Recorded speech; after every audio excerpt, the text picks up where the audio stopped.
And we're live.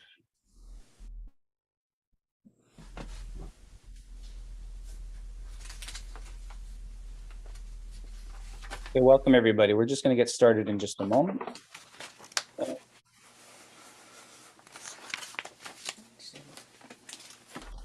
Okay, we are streaming live on YouTube now. And we see our attendees coming in. Let's give us one moment. Let's just let everybody in. And we're just at the top of the hour now.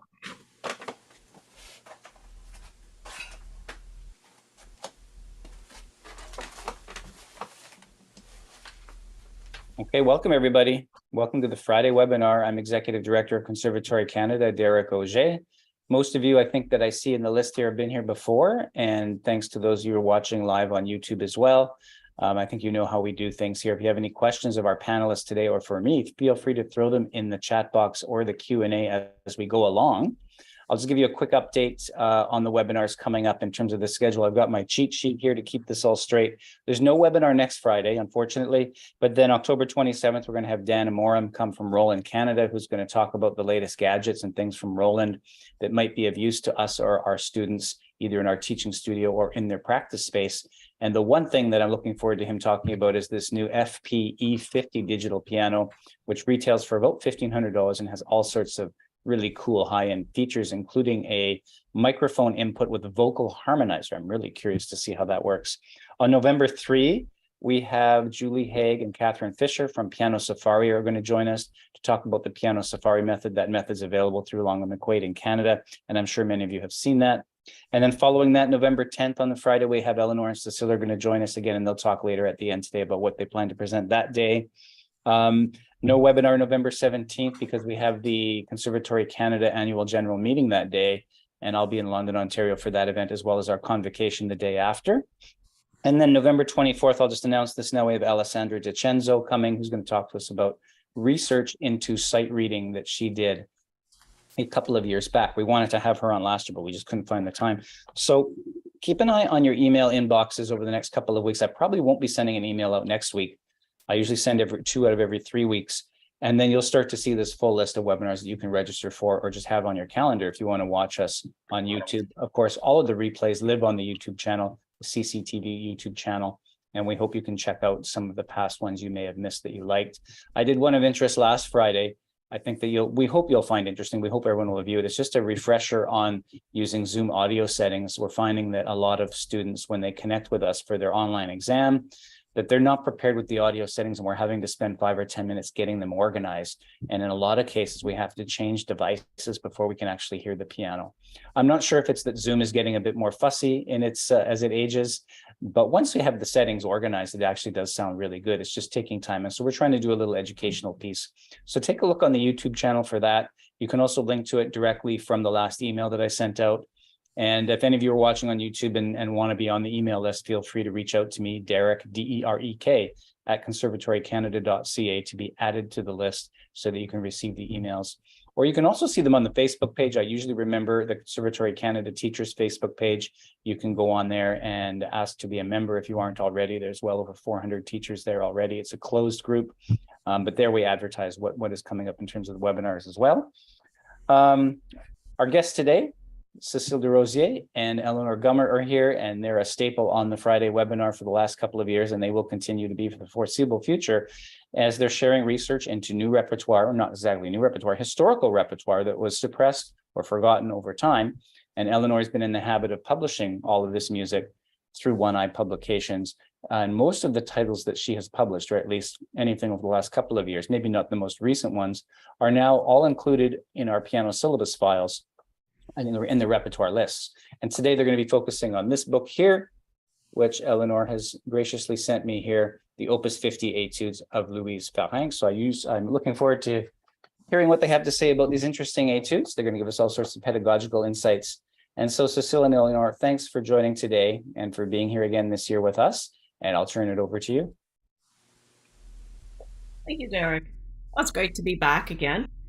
These particular etudes are Here we go. Okay. These particular etudes I found of great benefit coming out of COVID. I found a lot of my intermediate students were really, really lacking in a lot of technical skills. And what I love about these etudes is they're a great alternative to Czerny, which can be boring. They're musical, they're presented in various keys, right up to E major and A flat major. And each etude has some specific technical challenges, but they're musical. So I want to tell you a little bit about Louise Farrenc. She was born in 1804. She was a French composer, virtuoso pianist, and teacher. She began her studies with Cecile Soria, a former student of Muzio Clementi. As it became clear that she had a future as a successful pianist, she studied with Ignaz Moscheles and Johann Hummel. At the age of 15, she began composition lessons with Anton Reicha at the Paris Conservatoire. We're not sure if she had private lessons with him or if she was in his classes. The Conservatoire did not allow women to be in classes with men at that time. In 1821, she married Aristide Farrenc, a flute student 10 years older than her. The two performed concerts throughout France, but Astrid became tired of the concert life and opened a publishing house in Paris, becoming one of France's leading music publishers for nearly 40 years. He was very, very supportive of Louise's endeavors as a composer. In 1842, she was appointed professor of piano at the Paris Conservatoire, a position she held for 30 years. She was an excellent instructor, and many of her students became professional musicians. However, she earned less than her male counterparts. So after her nonette premiered very successfully, she demanded and did receive equal pay. During the 1820s and 30s, she composed mainly for the piano. Her works earned high praise from critics, including Robert Schumann. In the 1830s, she went on to compose for chamber ensemble and orchestra. Her publication, Trésor de Pianiste, a 23-volume collection of historical keyboard music dating from the late 1500s to the 1830s, was a source of information for pianists. The treatise addressed performance practices of the period, including ornamentation. It also included a history of the piano and suggestions on how to use the damper pedal. Despite her success as a teacher and composer, her work fell into obscurity. The etudes, Cecile always believed in musicality along with technique, and these etudes address this new approach to playing and quite possibly helped establish the French school of piano. Farrenc believed the purpose of etudes was not only to solve technical problems, but to have musical integrity and substance. So I'm going to play the first etude for you, and then we'll talk a little bit about it. Eleanor, Yes? sorry, can I add something? Absolutely. Yeah, it's just that I can throw some light on her studies with Reika. I found something. She was not allowed to follow his classes at the conservatoire because they were male only.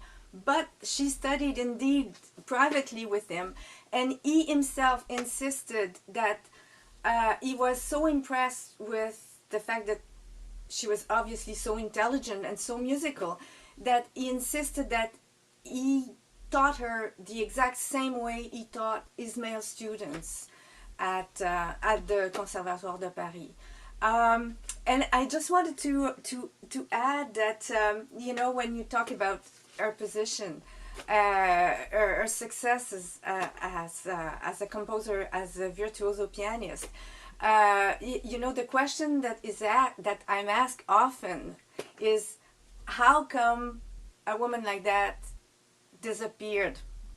And we're talking about somebody who has a solid reputation as a virtuoso pianist, who as a composer was played by the greatest musicians, the greatest orchestras and chamber music groups, who had a teaching position at the Conservatoire de Paris that was among the most prestigious in Europe. So, how come she went out in a puff of smoke? And so I wanted to share with you a few quotes that I found. For several decades after her death, her reputation survived, and her name continued to appear in books about pianists and dictionaries of musicians. Books like Marmontel's Celebrated Pianist, published in 1878, and where he includes her among Chopin, Clementi, Kammerheller, etc., the greatest pianists. She has a long entries in the Biographie universelle des musiciens by Fétis, written in 1866. Her entry is twice as long as her husband's, and it's like that in all 19th century dictionaries of musicians. An excerpt, and I quote, "With Madame Farrenc, the inspiration and the art of composing are of masculine proportions. Her head has the conception power of a consummate master. The best artists who played or simply heard her works all agreed on that." Otto Hebel, another one who wrote a book in 1902 on women composers, he said, "One of the most remarkable and talented female composers of her century. Schumann, like you said, Schumann, in reviewing her Variations Opus 17, was so impressed with their excellency that he at first doubted their being her own unassisted work. Like, a woman cannot write something like this." Often you find gendered, backhanded compliments from male critics, patronizing praise, and we hear the usual stereotypes, prejudices. And I have to say, and I'm sure you are, we're still hearing those things today. Berlioz, talking about one of her overtures for orchestra that had just been performed in concert, said, he wrote, "Well written and orchestrated, with a talent rare among women."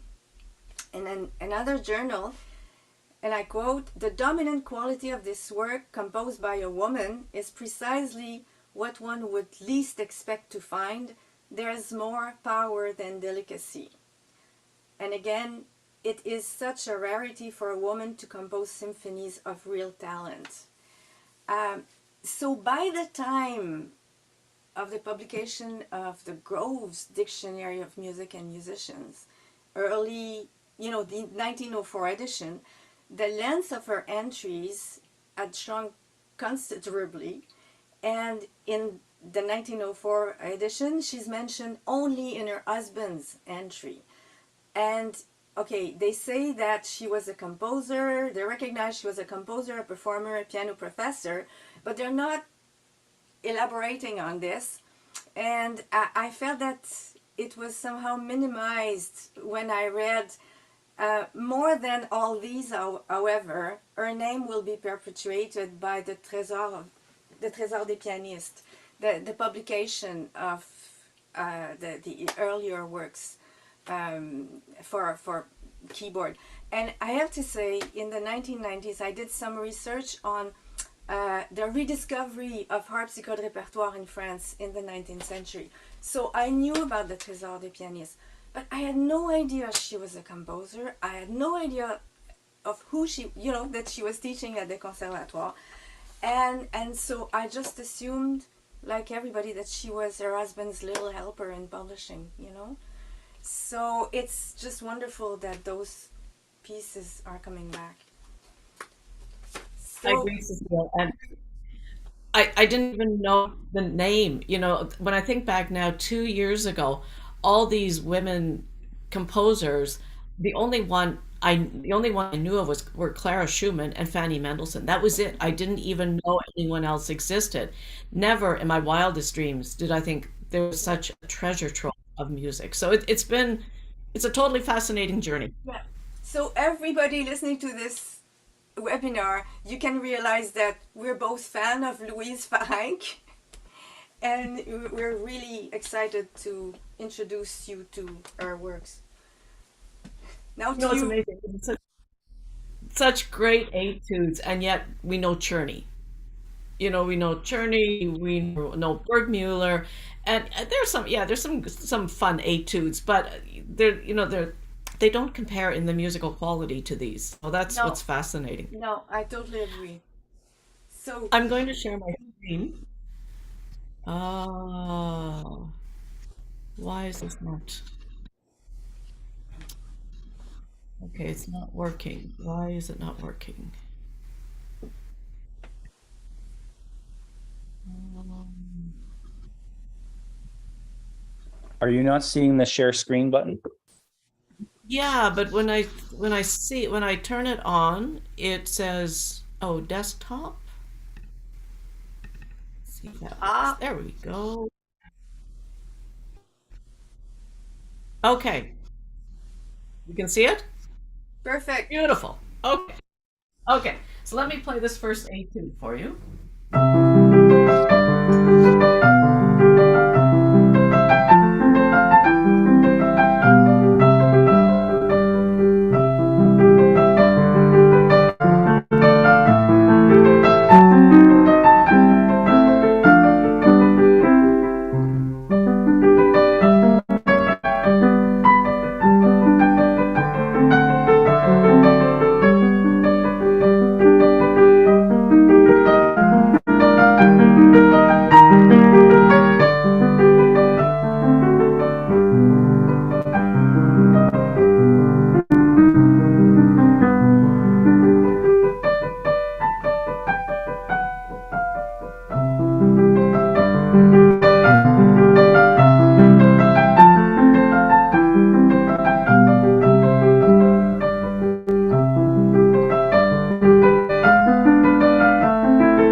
So first I'd like to just draw attention to some of the musical elements. If you look at bar 13, suddenly we go into E flat major. So the work is in C major. E flat major is a fairly distant key, but she does this so beautifully going into it.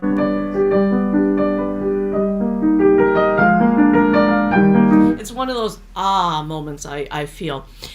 Technically, there's so much in this particular etude dealing with rotation of the hand. So,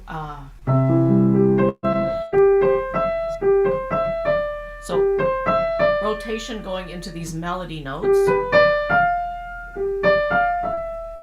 Then the other thing I want to talk about, and Cecile and I talked about this ironically yesterday, is the position of the thumb. So often I get students that play the thumb flat, that are playing it on its side.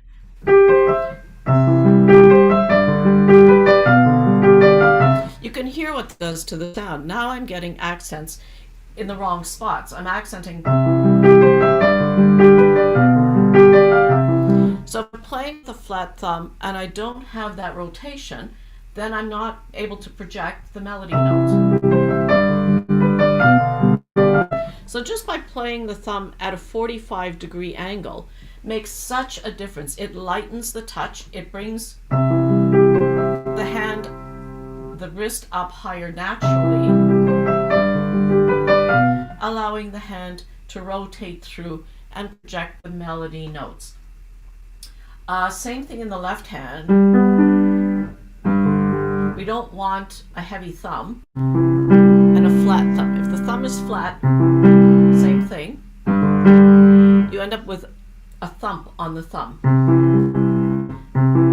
If the thumb is up at a 45-degree angle, it allows you to play that thumb with less pressure, putting the emphasis on the bottom note, which creates the foundation of the harmony. So at the end of each etude, I have included practice tips.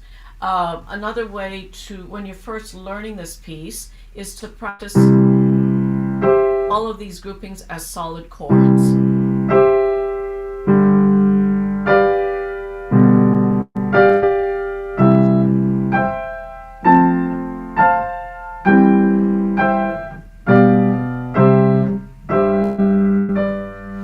I do this with a lot of pieces with my students if there are chords involved. In fact, I was teaching the Pathetique Sonata to a student the other day, and we went through a couple of passages that are really just broken chord figures, and we went through it hand separate, playing those figures as solid chords and just drilling, 1 to 2 bars at a time, and all of a sudden he had it. And he says his comment was, "Wow, that's a lot easier."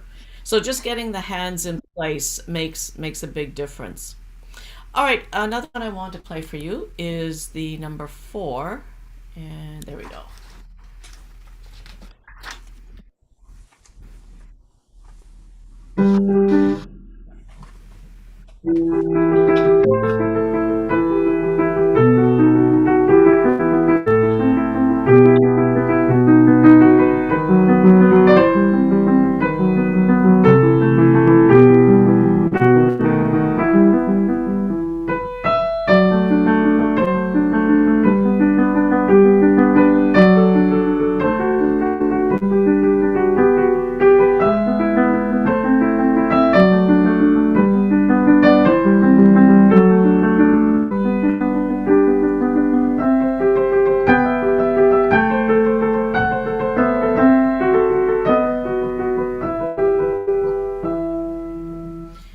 So this particular etude is wonderful for learning how to voice, how to project the top notes and sustain the top notes. So again, when beginning this etude, I have students practice this as solid chords.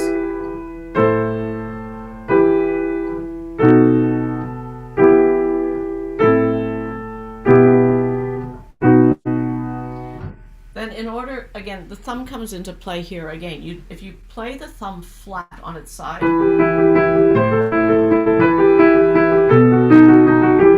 you can hear how that accompaniment is much too heavy. So again, the thumb at a 45-degree angle.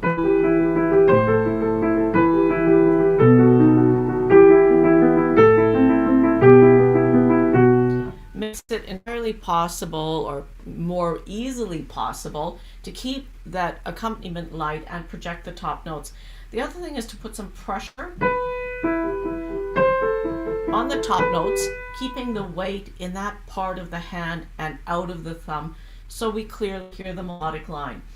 Another thing, sometimes students are not aware of what the melody sounds like, and I will have them play just the melody.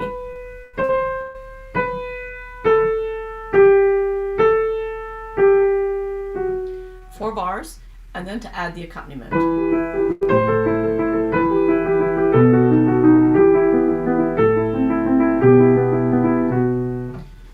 So again, it's sometimes we assume the student knows what we're talking about, and sometimes they might not realize where that melody is until they actually play it.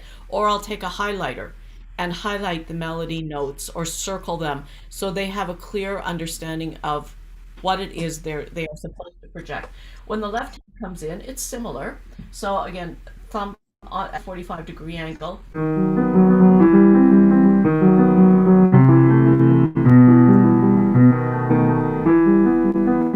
So here the left hand melody, this is in bar 5.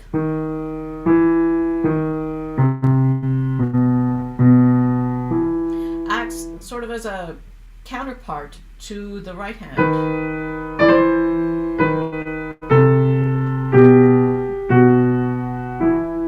And I would have students play it that way so they understand what it is they're supposed to project, and then to play it as written.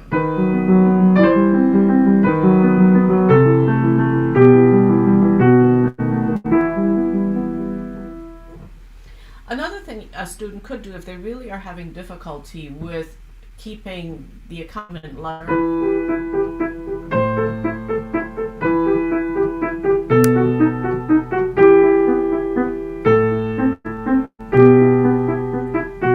to play those accompanying notes staccato, and again that really allows the sound of the melody to project.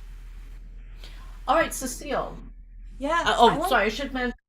Yep. The first etude is in grade 2, is with Conservatory Canada, and the one I just played is a grade 3 piece. Yeah. Oh, And grade 3. I want to add that I've been teaching both of those studies, and both of them have been big hits with my students. And I've been using them, like you said, they're level 2 and 3, but I've been using both of them with more advanced students, and I found the same interest. I've been using them as quick studies, and I find Yes. that they will see different things than the grade 2 and grade 3 students. They'll go more in depth, more into the harmonies, the analysis, harmonic analysis, the change of colors, the musical interpretation of it, more in details. So I'm going to talk to you about, yeah? Just one quick- what I like too is they don't have grades, so when you give them to a student, you get students that need remedial work, but you don't want to always insult them. Some are very sensitive if they're playing at, a grade 8 piano. They don't want to be given a grade 3 piece. No. So because these don't have grades on them, you can give them these pieces. They don't know what grade they are, and that way you can achieve that remedial work without insulting them. Exactly. Yeah. So number 9, it's at the level 3 level, and it's for evenness in the scales, for gaining fluency. So I'm gonna play it, and it's in D major.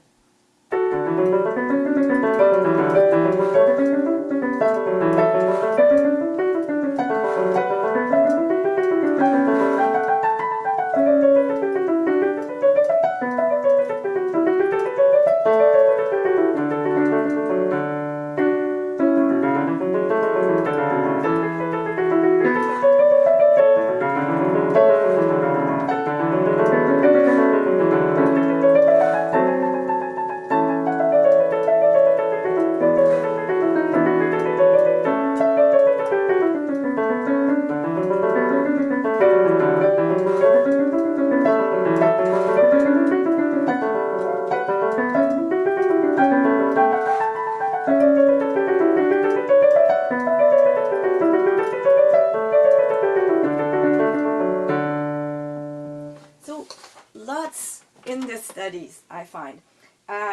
Obviously, the first thing, scale technique. So you think and on finger works, and on top of fingers, and firm hand, firm fingers, quick finger action, and like Elena was saying, need to play the thumb side tip. So very often when we lose time, we lose time. The student will lose time turning the hand, and D major I find is the ideal scale to work on this, because F sharp, C sharp, the two black keys are far apart from one another. So often what I see is the hand drop when the thumb plays, go up to reach a C sharp and down again, and this takes time, and the students waste time, and it stops her to go faster. It affects the speed and the evenness of it. Now, another interesting thing that she does is alternating the scale passages between the left hand from 1 to 4, and then it goes into the right hand and back again into the left hand, bar 9. So you have to listen to make sure that it sounds the same. The best way to practice that, of course, is with rhythms. When you do one, you always do the opposite. So,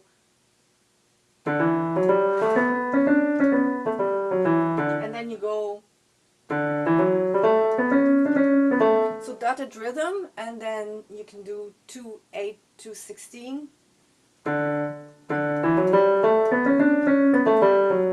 And you do the opposite. And my favorite, long triplet.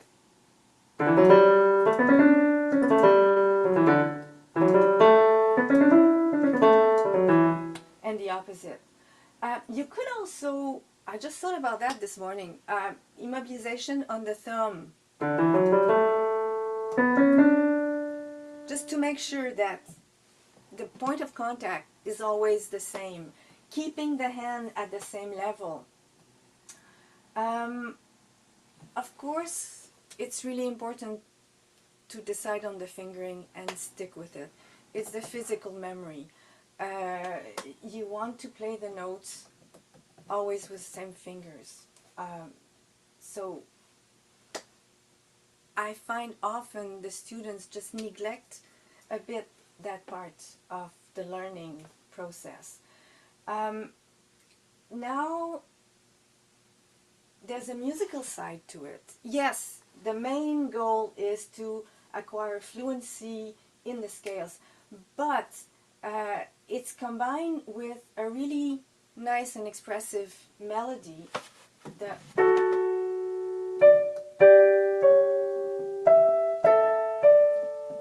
Yes, sequences going up that match the the sequences of the scales in the left hand that create kind of an excitement, suspense, because they're never starting on the beat, and it creates a sense of movement also, and you get for this, of course, the wrist needs to be flexible and relaxed, and that's often sometimes that I have to work with my students. They kind of forget that, yeah, the wrist has a role to play, an important role that you can hear in the sound quality. Let me see. Yeah, and of course the phrasing. So you get that combination of brilliance of the scale passages match with the lyricism of the melody.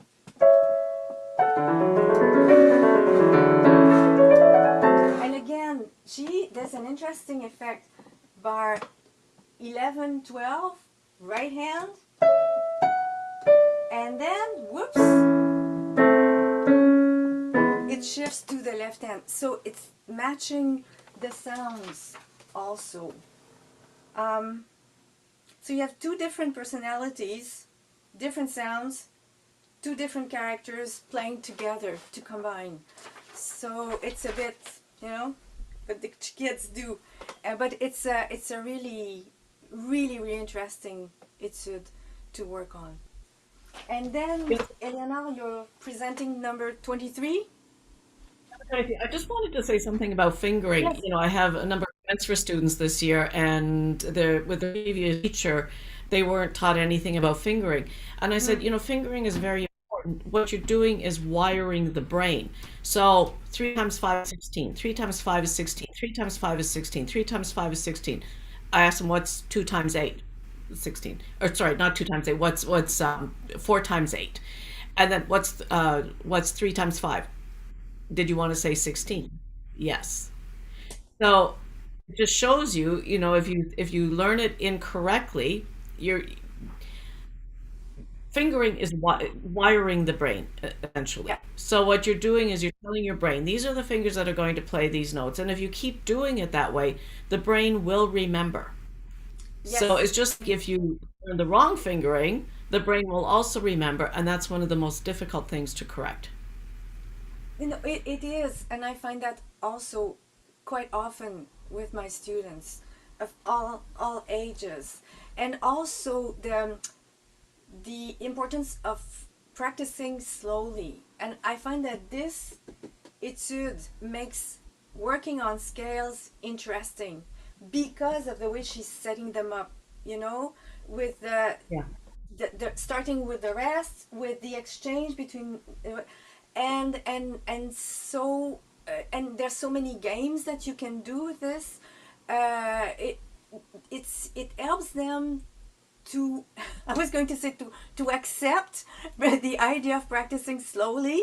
I tell them you practice slowly in order to play fast, and the idea is that the brain has to be always in front of the fingers, before the fingers. You can't play faster than the brain can think. You know what I mean? Yeah. One of my teachers once said, playing slow is the same as playing fast. You just have less space between the notes when you play fast. So, Yeah, yeah, it's a good. Yeah. slow practice. So important. Yeah. All right, so we'll look at number 23, which is also a lot of finger work.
So this is one of my favorites because I believe in the 4-3-2-1, 4-3-2-1.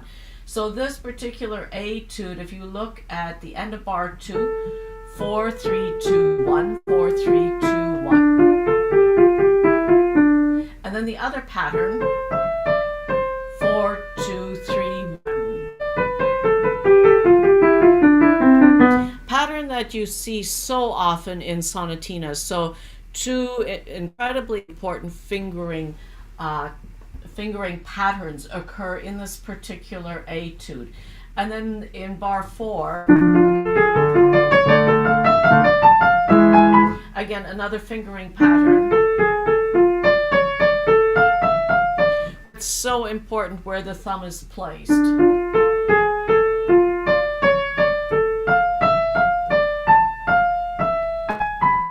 And then 4-2-3-1, 4-2-3-1, and then we have the scale in the left hand.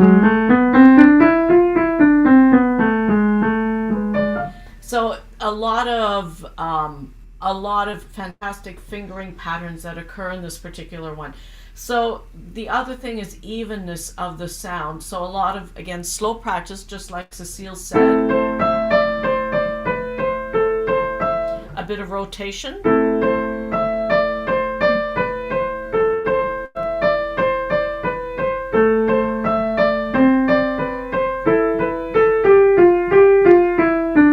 And usually with my students, I will take a pencil and just draw a bracket. I think I can do that here. Toolbar. Okay.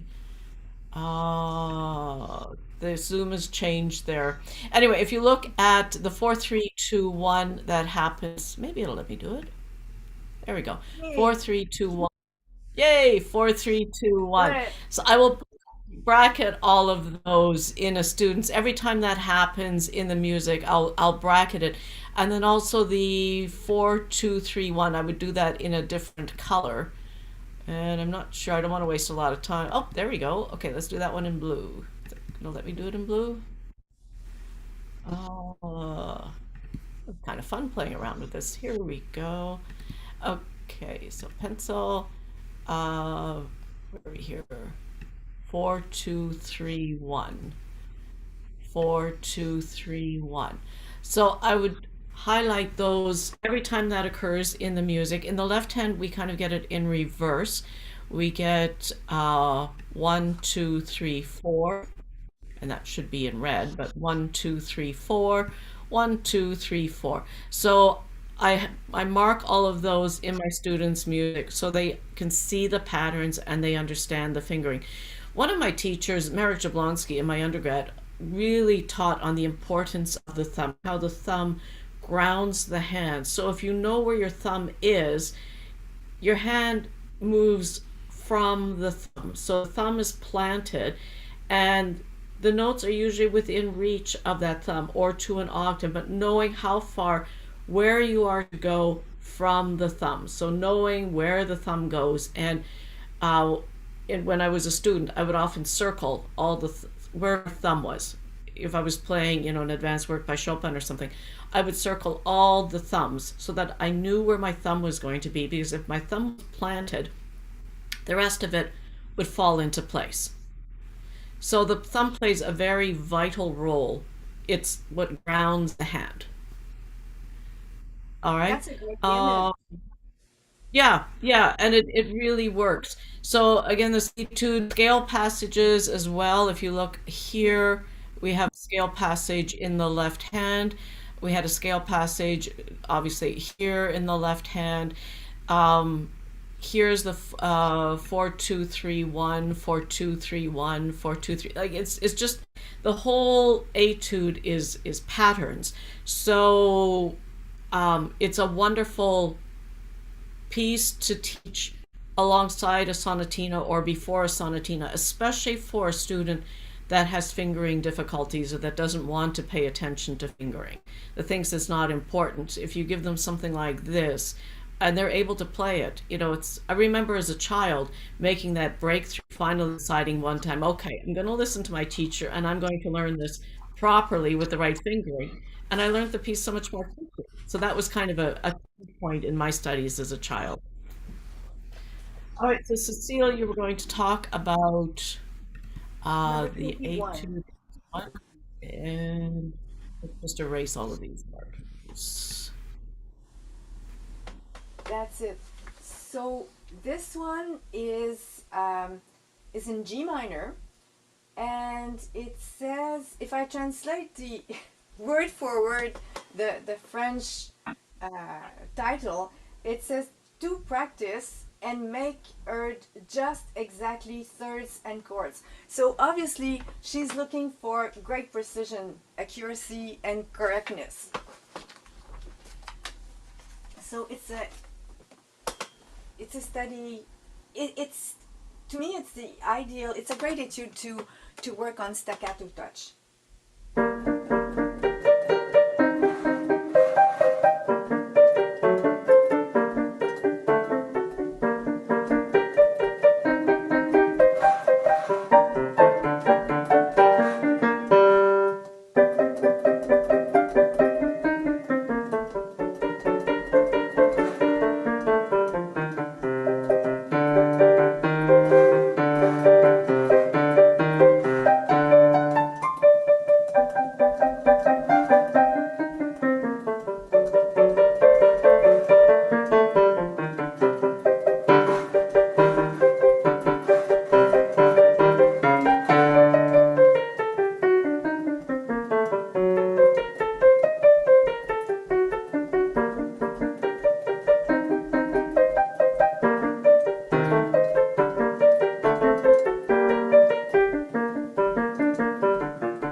I really like that study.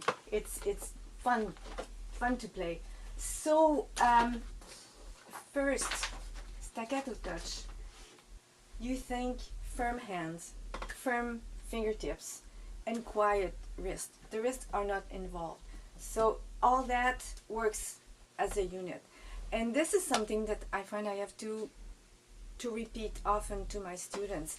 There's that idea of being relaxed, tension, relaxation. That should be a whole topic discussed. They'll go often, and I'll exaggerate to make my point, something like, think. But in order to play with the right sound, they're bound to be tension. It's like you're walking. If you're walking, there'll be some tension on the legs. Otherwise, you would collapse. So the technique is knowing which muscles are doing the work and which one are not, therefore are relaxed. So it's that movement. This is not involved. Firm hands, firm fingers, and it goes like this. And you get a bright, precise sound. So to practice that, think handprint. It's all chords divided in thirds. So I would practice notes together by beats.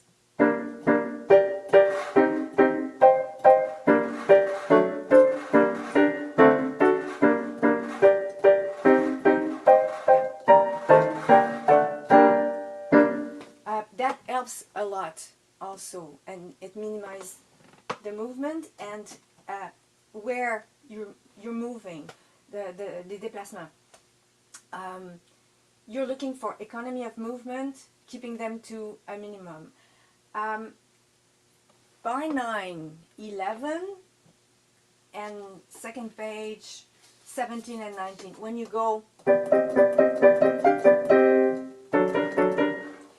can be a bit tricky. So I would have them play the bass and the melody, and then the bass with the thumb.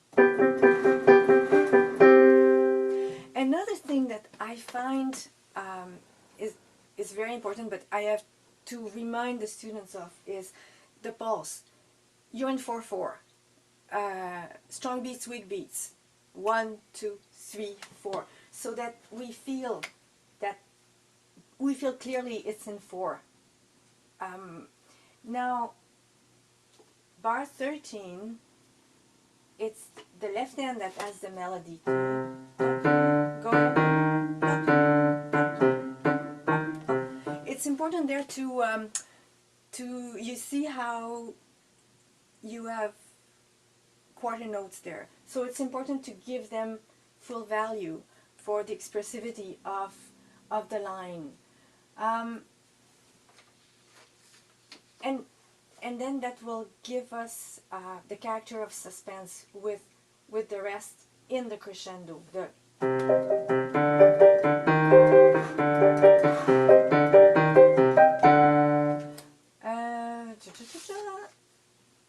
Another interesting, where was this? The second page, measure of 21 to 24. You have the alternation between both hands. So this is a good example of arm, wrist, and working together as a unit. So you could play like at the beginning, to make sure that you get the same feeling, the same sound from both hands. And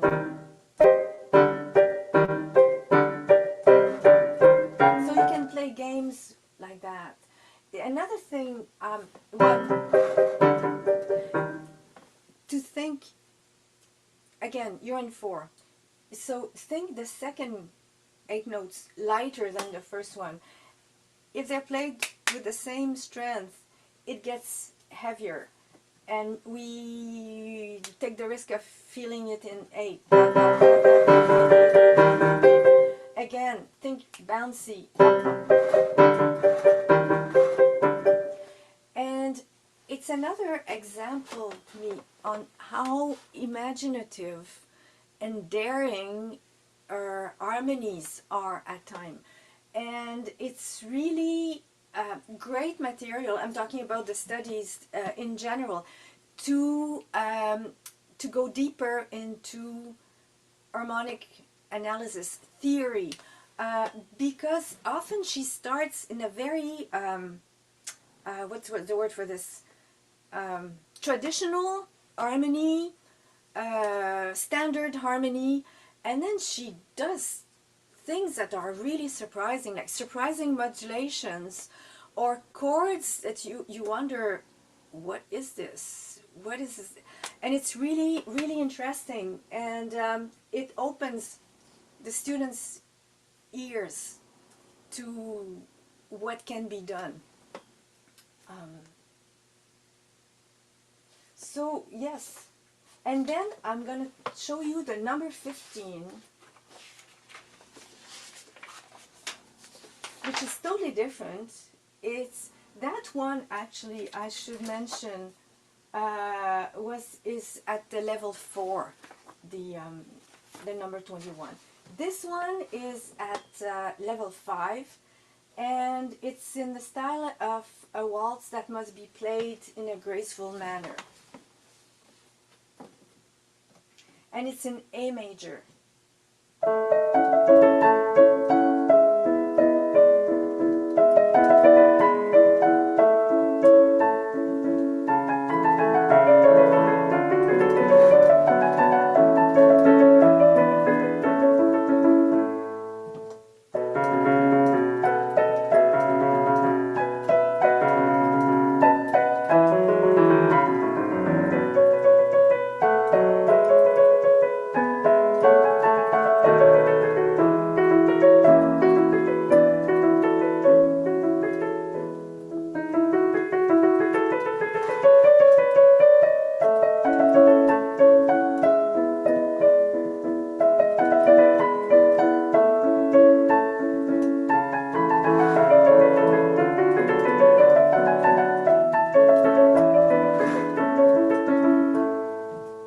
So it's a lovely waltz.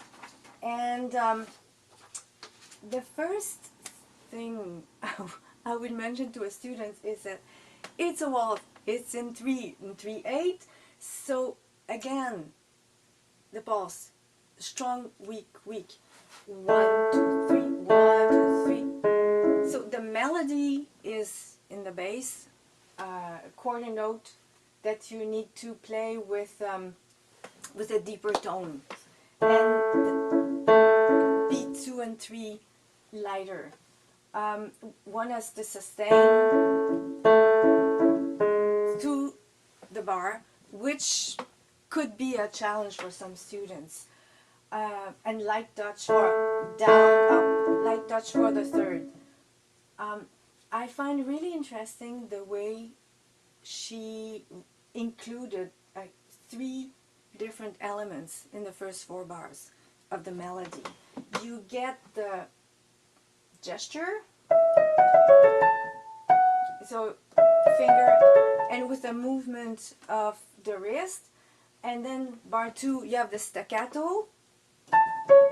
Again, you get back to that movement, and then the wrist, the down and roll, that gives you automatically a diminuendo and an expressive E.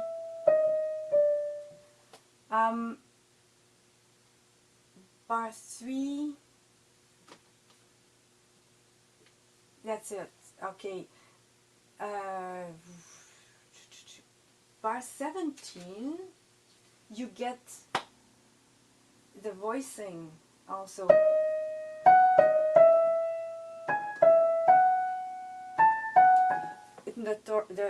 In the chords.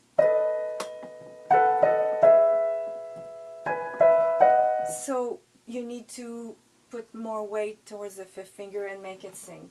You could practice it like that, would help.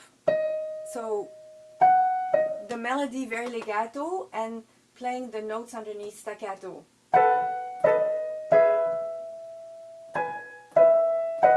To really hear the difference in sounds and get used to the feeling of the hand. That will help for the voicing and the projection of the melody. Another challenge, of course, is the evenness of the 16th note. Again, practice that with rhythms. I'm thinking, for example, bar 23, 24. And again, scale passage, you find yourself, the hand position is really interesting because you're like that. Your hand is, so the elbow has to be more out than normally, and the thumb is really, really high, playing side tip. So the hand is high. So that's an interesting position also. So lots of scale technique. Again, we talked about that earlier with other studies. So rhythms, and check that the hand stays at the same level, so the thumb plays side tip. hands above the fingers. Uh, Take time to, with the student, to find the cadences. Again, I find that harmonic analysis is very easy to do and very interesting in those studies. It's great material for this. So, for example, you have a perfect cadence, bar 30 and 31. And then it moves chord progression, so that the student knows where are the important points in the structure of the piece and bring them out, the understanding of how it's written. Interesting pedaling also could be worked in. And the trills, of course, that you find bar 17. To keep it light, often I see students falling into the first note. So again, that affects the sound, the evenness, and the speed. Page 31, the right hand.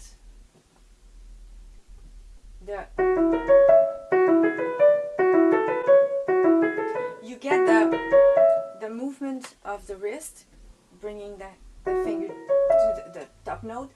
It would help to, again, to play solid when you can.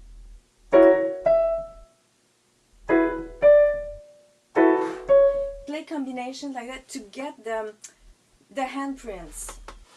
And you could do, or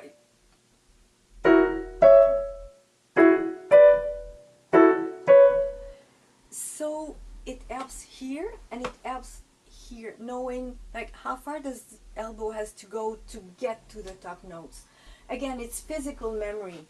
So you play solid, one note, three notes. That's another game. F, E, and then A sharp, C sharp together.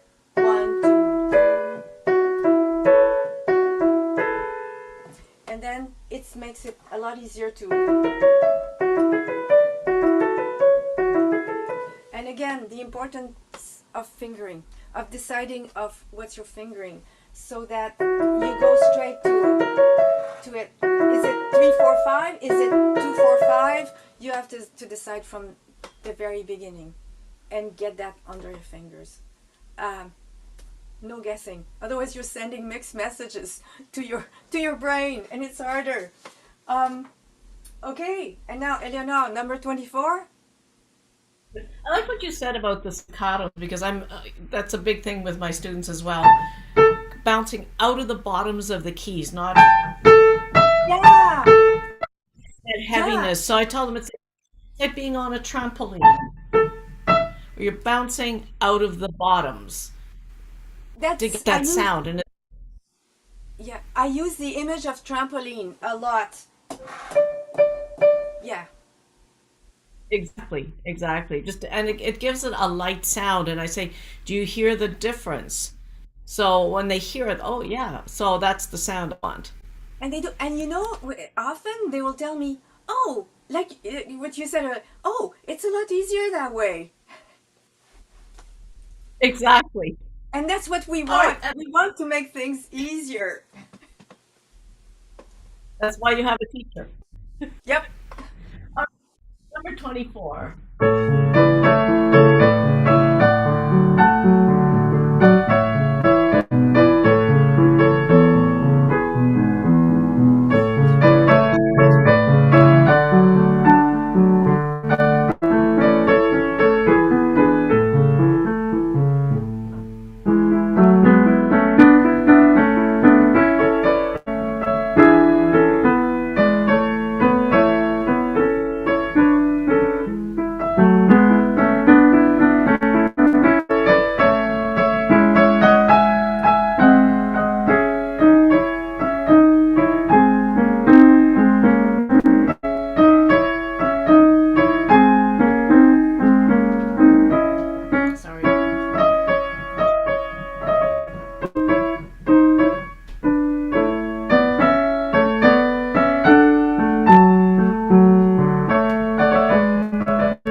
also has the thirds. Now, in her instructions, it says for tied notes in various voices, which we'll come to. But that happens a little later in the piece. It's these double thirds. Being able to cross over 1-3 over. All the things your teacher told you never to do, you get to do. It's like playing Bach. All the things that your teacher told you not to do in fingering, now all of a sudden you have to do. So that can be challenging for a student to be on 3-5 and then having to cross 1-3 over. So let's let go of finger 3 and finger 3 crossing over. I'm going to change the camera angle a little bit. There we go. Okay, so we're here on 3-5 and having to cross over. And then all these wonderful two-note slurs.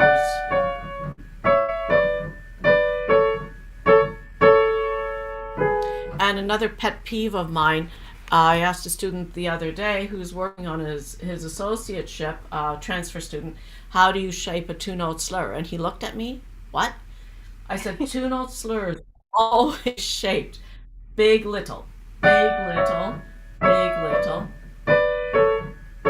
big, little. It would give the charm to so many pieces, especially the classical era sonatas. Mozart is full of those two-note slurs, and you would never want to do.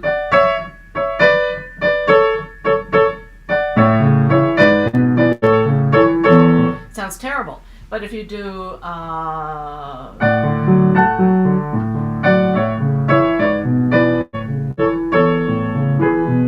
it gives it a charm and a lightness that's so important. All right, so then we have the left hand in bar 9 with the double thirds.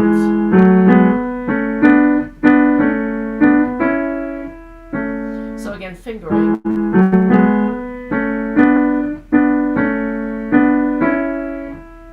And making sure that it's a 2-point landing on each of those. You don't get.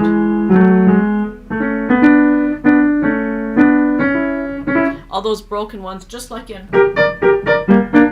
We don't want. It's learning to attack it.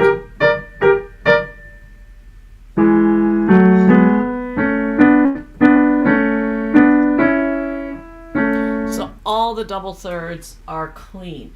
Then we get to the part that Farrenc mentions in the title about holding the tied notes.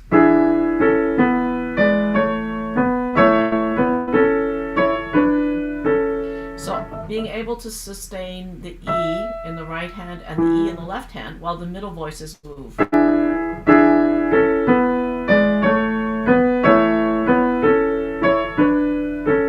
This is a level 5 with Conservatory Canada, but really that's a technique that's often found in advanced music, and students have difficulty with that and maintaining a legato line underneath. And everything comes down again to fingering. So I tell my students, fingering is your friend. If you learn it with the right fingering, it's going to be a lot easier. Bar 21, the two-note slurs again. So again, here you want the thumb at an angle so we don't get that heaviness. So the wrist is higher because the thumb is at that 45-degree angle. And again, tie notes through there. So it's a beautiful, beautiful etude with some really important technical elements in it. All right, and Cecile, number 2.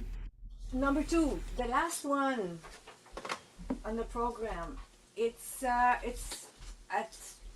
level 6 in A minor, and it's for the precision in 6/8 time, and it's a very.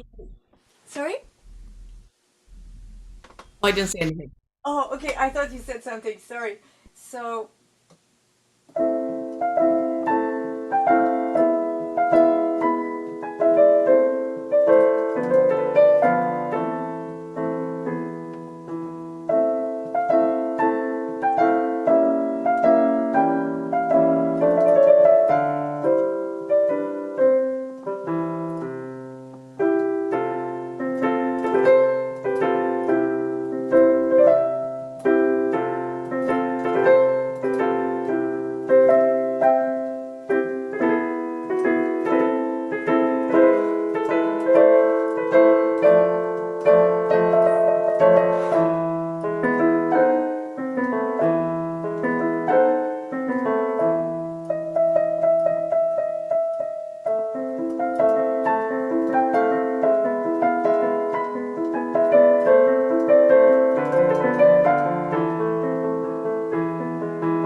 first thing I would say to a student is, it's in 6/8. The pulse is in 2. And you get the chords. So the chords are not created equal. The ones on the beat, the quarter notes, have to be played a bit with a bit more weight, and down, up, and the 8 notes light and up. Up, down, up. So you get that pulse, and of course it contributes enormously to the character you're creating. So, and of course, like in the other etude, it's important that the 3 notes of the chords sound really together. So you have to align the fingers, turn the hand to the second bar and back, and keep the hand and fingers firm. What I see sometimes with my university students, they kind of relax in between. They will do something like,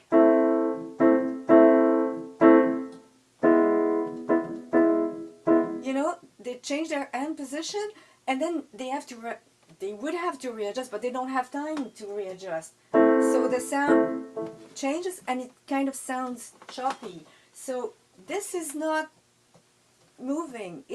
I tell them that the fingers are the transmitter of the energy coming from your arm.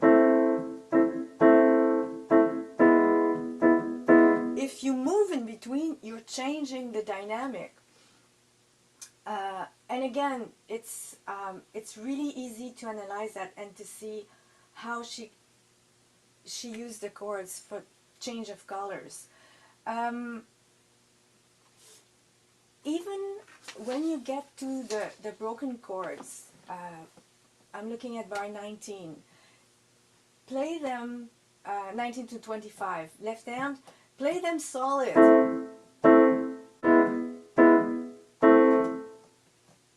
And then go.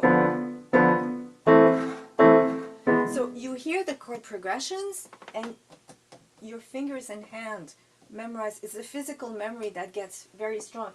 And that will help to a reliable muscle memory, and that will bring security in your playing.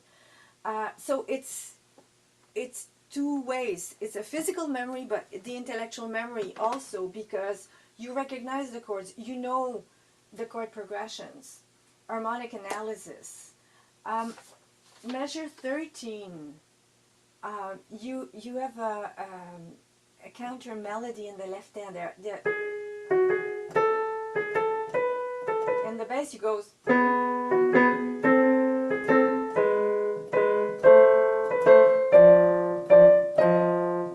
That's really interesting. So work on that separately, both voices, to match the sound.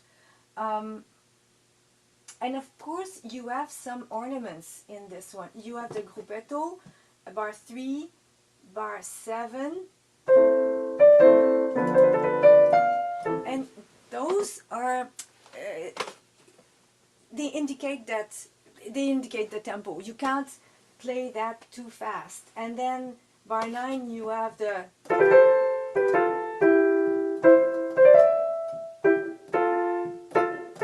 so think of the third 8 notes. If I'm looking at bar 9, for example, the quarter note, this one, the 8 note, really short,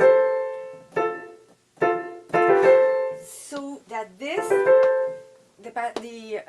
appoggiatura are really clear and kind of biting, very precise. Another point is the left hand, same place.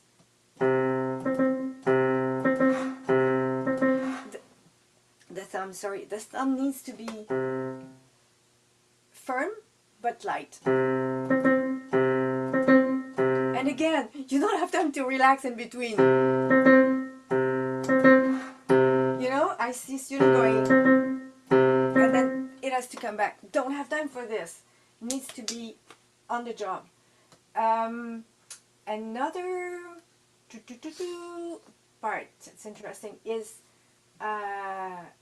23, 24, the right hand.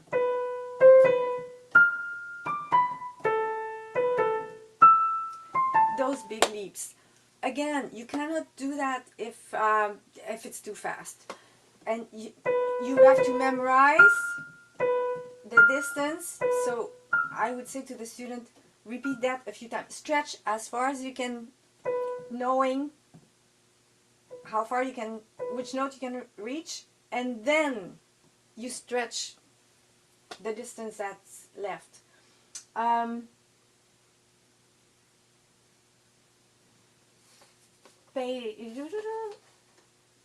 And getting back to the notes slurred by 2, you got that to bar 16 and 17 with the chords.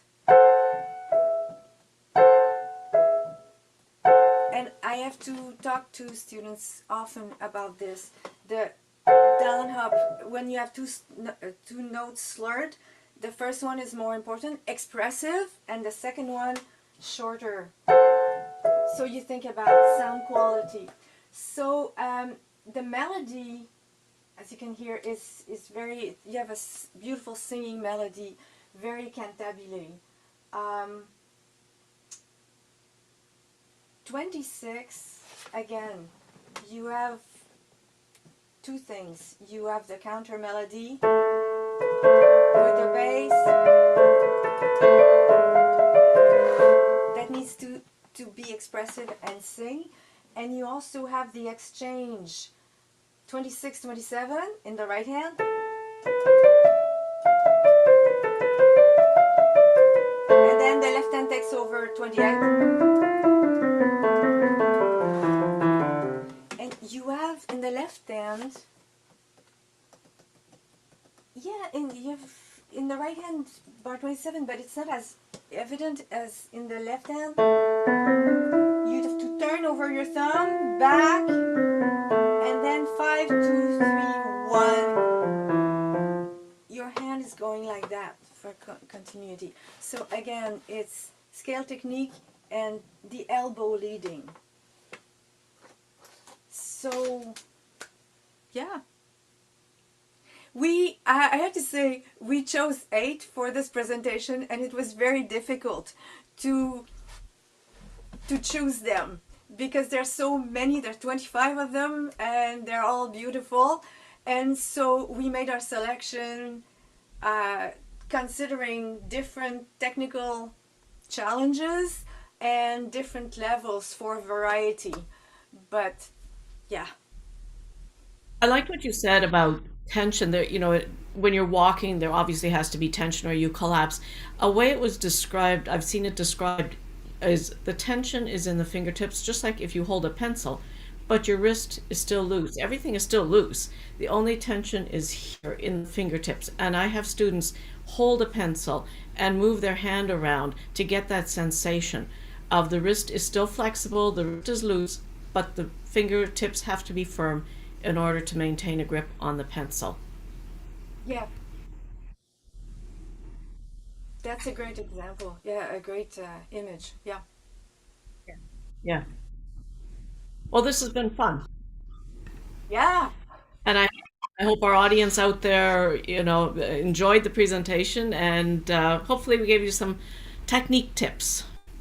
Yeah. Absolutely. Thanks to both of you. Full of technique tips, pedagogical insight, and just wonderful to hear about these composers and understand that there are so many alternatives out there now in terms of something as simple as etudes. These are really enlightening. And I have to say that when I was looking over the book over the last few days, I tended to gravitate to pretty much exactly the ones you presented here today. So really? Your versions of them. Yeah, absolutely. Well, that's interesting. And just to add, she wrote more etude and in 1845. So when she had been professor at the Conservatoire for 3 years, she published a book called 30 studies in all the major and minor tonalities, opus 26. And oh no, she published that earlier in 1839, but in 1845 that book became the official method. So they were imposed etudes for all the piano students at the conservatoire. And she also wrote what opus 41 and 42 that are more advanced, but they're not available anymore. Mm-hmm. Not for now, anyway. Not for now. Hopefully somebody finds them. Well, they're on Petrucci, but it's the old edition, you know what I mean? So it's not that Right. great. Right. If there are any questions, feel free to throw them in the chat box. To see a couple of helpful and nice comments there, or in the Q&A. Eleanor and Cecile, what are we gonna hear about next month on November 10th? We're going to be talking about Louise Farrenc's Jaffa, her sonatine, and also the bluettes. So the Okay. bluettes are great for, I think they're what, grade 2, grade 3 level? Wait a second. I don't have them written here. Oh, okay. I can't remember, but anyway, they are okay. So they are, lower level, and the sonatine is about grade 8. I think so. That's what I have in, yeah. Okay. And she was a composer who studied with the same teachers as Brahms, and they were friends at as when they were teenagers, and they were discussing their works, and they were practicing at the same time. So, and I think her works are beautiful. Eleanor, what's the name of the book again? Someone's asking. It's the Farrenc Etudes Opus 50. And maybe what about Louise Jaffa Longens? Eleanor, do you have it there, Eleanor? There we go. The 6 bluettes, and also the sonatine. And then the sonatine, opus 18, number 2. Right. Opus 18, number 1 is lost. Yeah. Can't be found. And no, that's the sonatine that we found first, right? Yeah. And we thought it was just beautiful. Beautiful If anyone's work. looking for these publications, you can buy them from One Eye Publications on the web store. oneeyepublications.com, I believe, is the web URL. Eleanor, is that right? Correct. And Lona McQuaid also carries them. Or if they don't have them in stock, they can order them. Right. Okay, very good. So lots of access to these new publications. We look forward to hearing more next time. And thanks both of you for being here, and everyone for joining in today live or on the replay if you're watching later. And we'll see you all in 2 weeks' time when we have Roland Canada coming on. So thanks, everyone. Hope you have a good weekend. Bye for now. Thanks.